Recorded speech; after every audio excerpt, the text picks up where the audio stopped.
Alright guys, so this is how we remove the Robart hinge point hinges, which is basically right in here. And so we're going to basically utilize a Dremel cutting wheel. We're just going to come right smack in the center of that. We're just going to cut right down into that and release it from each other. And if anything, because I can't go all the way down through, I'll probably have to come from underneath as well, and just to get both sides. Well, we'll see. Now, the reason why we're cutting off the hinges off of this aircraft is because we're going to be doing a complete recovering job on this particular model. So if you plan to go ahead and recover an ARF or whatnot, it's either you're going to cover it with your control hinges already still, or still glued on there, trying to get your covering material wedged in between and everything. I mean, it's possible, but I prefer really getting that covering all the way around. So we're going to go ahead and remove the surfaces, the control surfaces, off of this aircraft. Utilizing the Dremel wheel, we're just going to turn this thing on, and we're going to go and cut right down, right in the middle.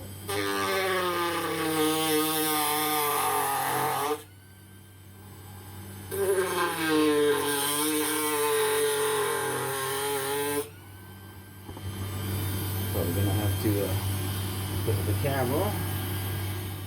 I'm doing that with my left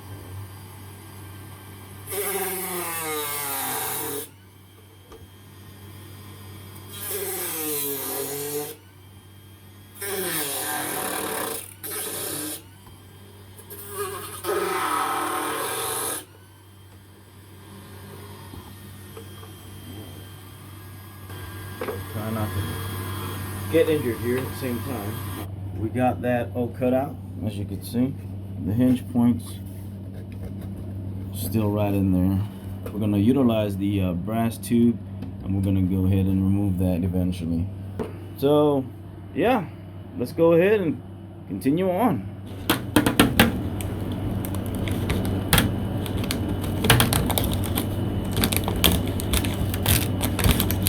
For the most part, this covering is just coming off pretty easy. Some parts are actually just sticking there, but we're not getting a lot of like paint transfers or anything like that, so it's doing pretty good so far. I got majority of that off almost in one shot. We're not trying to break the structure underneath as well, so just giving it some relief cuts. Make sure we're not cutting into wood, and I'm cutting into wood there. Okay, what was I cutting? Yeah, what a dumb butt.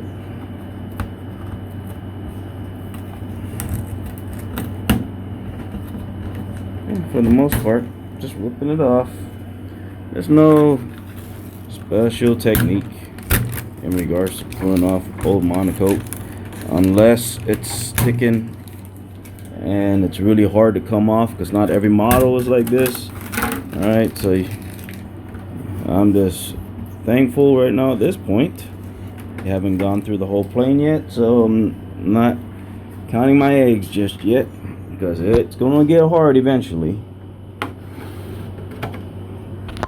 But for what it is, see, like this, You just basically run the a blade on one section and just lift it up.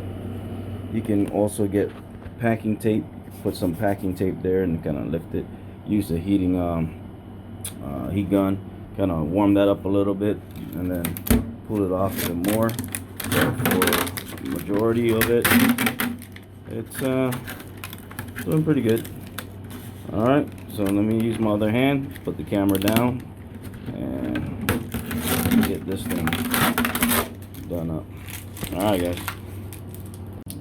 guys, so we're gonna go ahead and remove the roll bar pin hinges that's inside this aileron. Alright, I went ahead and I just separated the aileron off from the wing, just utilizing a Dremel cutting wheel, and cut both sides of the hinges, or just cut straight down right in between, and then remove the metal pin that's in between.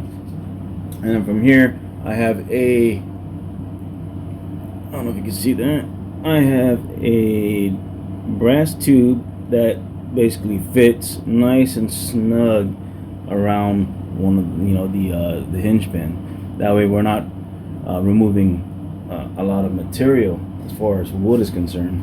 And I went ahead and just sharpened the front and then kind of notched it a little just to give it some bite. Right. And since I used it already, you can see mine has a little bit of a wobble because I kind of crunched it down just a tad bit there, too much. So we're gonna see if this one works out. We'll see. Just keep adding pressure, and you'll feel it go through. Just melting the hinges just like that, and then we'll just remove it from the end. Just go backwards. Okay, there you go. So we got the pin hinge completely out, just like that. Right here is my tool, and this is basically what we've been doing for a while now, for a few years. Just how to remove the hinge pins. As you can see, I already got that hinge completely out. So I'm gonna go ahead and take care of the rest, but that's basically how I do it. Went ahead and I put one of the pulled out roll bar hinges, and I shoved it down in the tip right here so that when I tighten that down, it doesn't crush the brass, keeping it nice and straight. Yep. Alrighty. And we're gonna put it right on the hinge area. Let it do its work.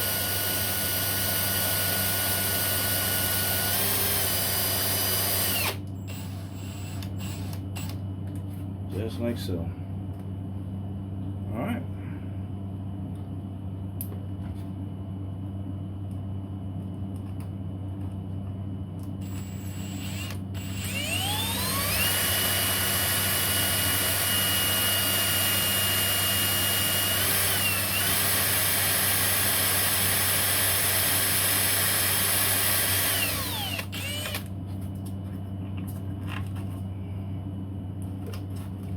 That's pretty much it.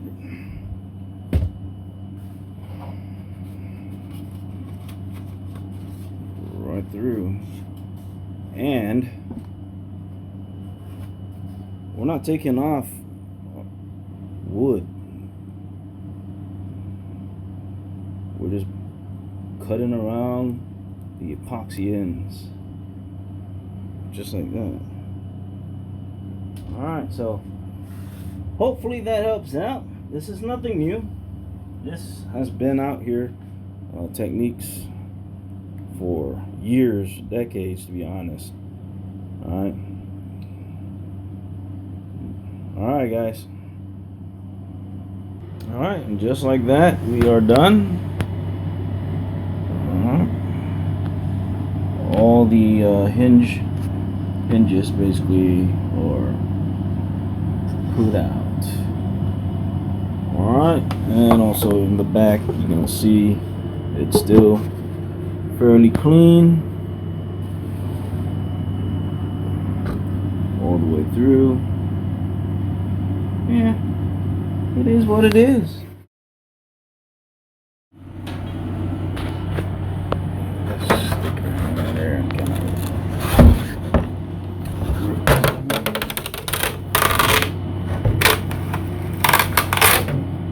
wood looks pretty good. It's not dried out or anything.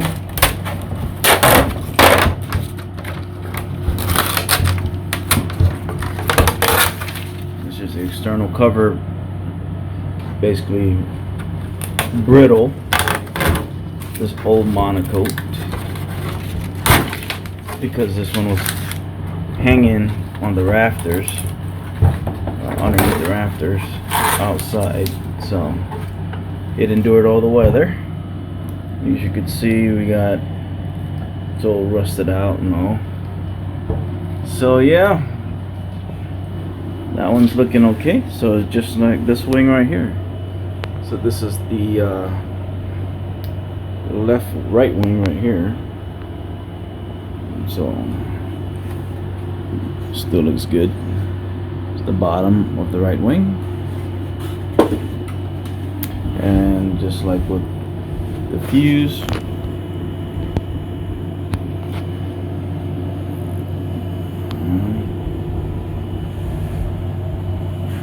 so for the most part they got a few dings, dents, as you can see there. It's not perfect. Some of the ply here is delaminating, so a little thin CA wick in between. We'll get that back, and then yeah, other than that, still doable. Recover, put new electronics, put a new engine, plumbing, everything, and go fly it. Still be okay, but it's a lot of rusted pieces that we need to replace, like this wheel axle, completely rusted out. Eventually that will snap. Tail wheel section, all the linkages basically are all corroded, all rusted out, so we gotta change all the hardware. There's the tail wheel section. We'll try to clean that up as much, oil it up and everything, but this wire right here, we have to change that out. We'll see when we get to that stage, but yeah.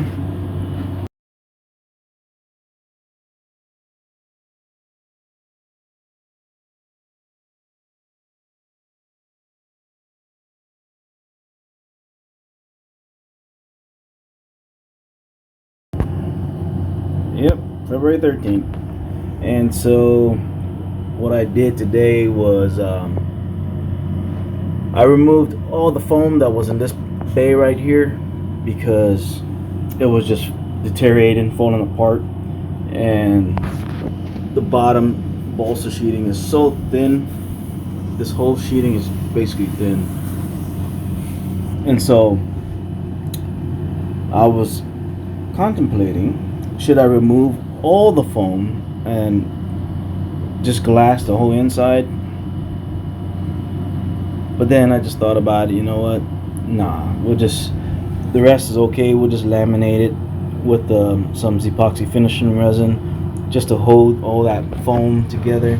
So this bay here, I added fiberglass from wall to wall all the way down in there, but it was still kind of flimsy here since there's no real big support, like there's no foam in there. So I went ahead and put these 2 strips of carbon fiber weaves in there, just to kind of prevent it from pushing up real easy. So there's fiberglass and carbon fiber right down there. We'll see once everything dries up, completely hardens. If it's still flimsy, then I'll go ahead and add another strip, and then that's about it. But yeah, we're not trying to add more weight than it is. But other than that, the whole turtle deck portion in there is still pretty good. you think about it, there's no main support there besides all the foam. So the foam there is still, the integrity is still good. So we're not having any crunching in here or anything like that. It's not flimsy. It's nice and strong. So we're gonna leave that the way it is.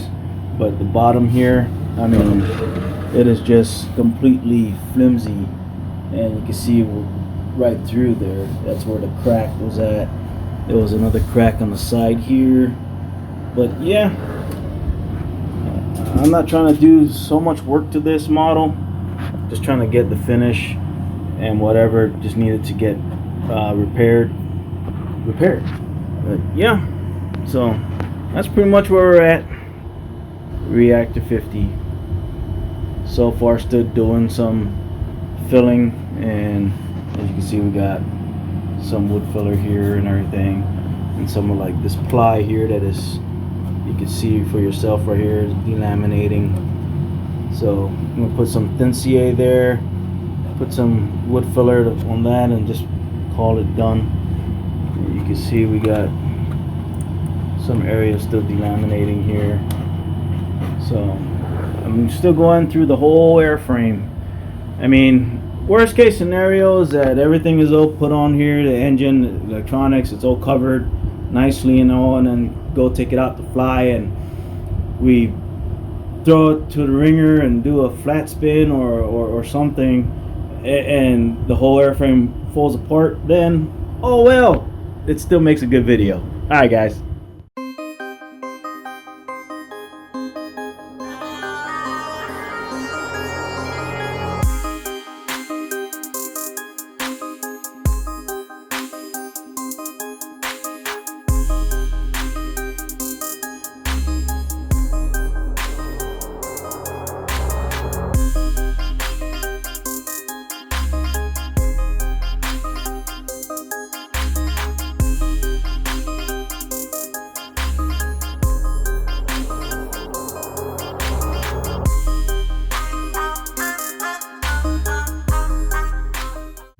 Alright guys, so that's pretty much it for now. And the covering material we're going to be utilizing, instead of monocoat, we're going to be changing it up, and then we're going to be doing ultra coat now. The only reason why we're doing ultra coat is because I can't get the silver in monocoat, because since monocoat is pretty much whatever the stores have, the shops have, they're going to sell out. Once they sell out, limited quantity, stock and all that stuff, that's it. They're not producing any more monocoat. And so ultra coat is pretty much going to be the main covering of choice. Now there's other brands. There's China Coat, there's Aura Cover, you know, there's a whole bunch of different type of covering materials for your model. So we're just going to go ahead and do ultra coat for this particular model. You know my stance on ultra coat, I really don't care for it. I really don't like it. And so, but you know what, I'm going to go ahead and do it. We're going to do a whole video on doing the whole covering scheme on this Great Plains Reactor 50 with ultra coat. I will see you guys on the next video, which will be finalizing the surface, the structure, and covering of the Reactor 50. Alright guys, catch you later. Shee-shee!